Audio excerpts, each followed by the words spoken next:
Assalamualaikum warahmatullahi wabarakatuh. Halo semuanya, pada course video kali ini saya akan membahas mengenai materi yang sedang booming nih di zaman sekarang, terlebih memasuki era industri 4.0.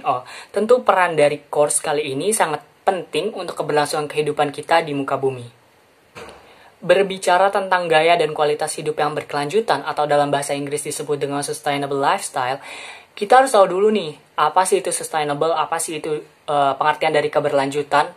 Menurut Komisi Dunia PBB tentang Lingkungan dan Pembangunan tahun 1987, pembangunan berkelanjutan ialah pembangunan yang memenuhi kebutuhan sekarang tanpa mengorbankan kemampuan generasi yang akan datang. Atau singkatnya, pembangunan yang mempertemukan antara kebutuhan sekarang tanpa mengesampingkan ketersediaan kebutuhan pada generasi yang akan datang.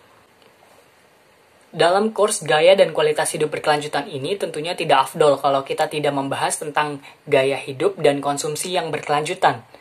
Sejatinya sikap konsumsi seseorang pasti memperlihatkan bagaimana gaya hidupnya. Nah, hal tersebut juga tentunya berdampak nih bagi pembangunan berkelanjutan. Tetapi apakah kalian semua udah tahu apa sih gaya dan kualitas hidup berkelanjutan itu?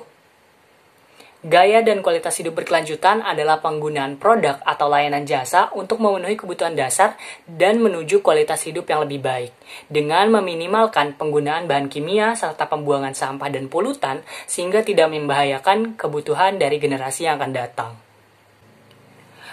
Menurut Kartodiharjo, mengungkapkan bahwasannya perilaku konsumtif sebagai sosial ekonomi perkembangannya itu dipengaruhi oleh faktor kultural, pentingnya peran mode yang mudah menular.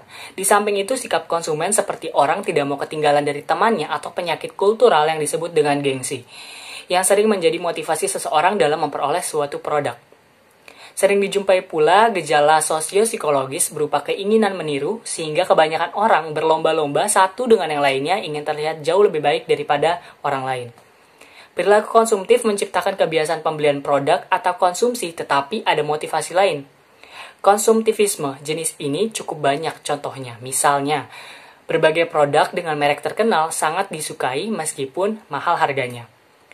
Produk bukan sesuatu yang dapat memenuhi kebutuhan dasar manusia lagi nih, akan tetapi lebih berfungsi sebagai lambang atau identitas yang kita sebut dengan simbol status. Nah, kesimpulan yang dapat kita ambil dari materi course kali ini, guna mendukung konsep pembangunan berkelanjutan, tentunya kita harus menyelaraskan antara gaya dan kualitas hidup agar sejalan dengan prinsip dan tujuan dari pembangunan berkelanjutan yang ingin dicapai. Sekian pemaparan materi dari saya, apabila ada kata-kata yang kurang berkenan, mohon dimaafkan. Terima kasih. Wassalamualaikum warahmatullahi wabarakatuh.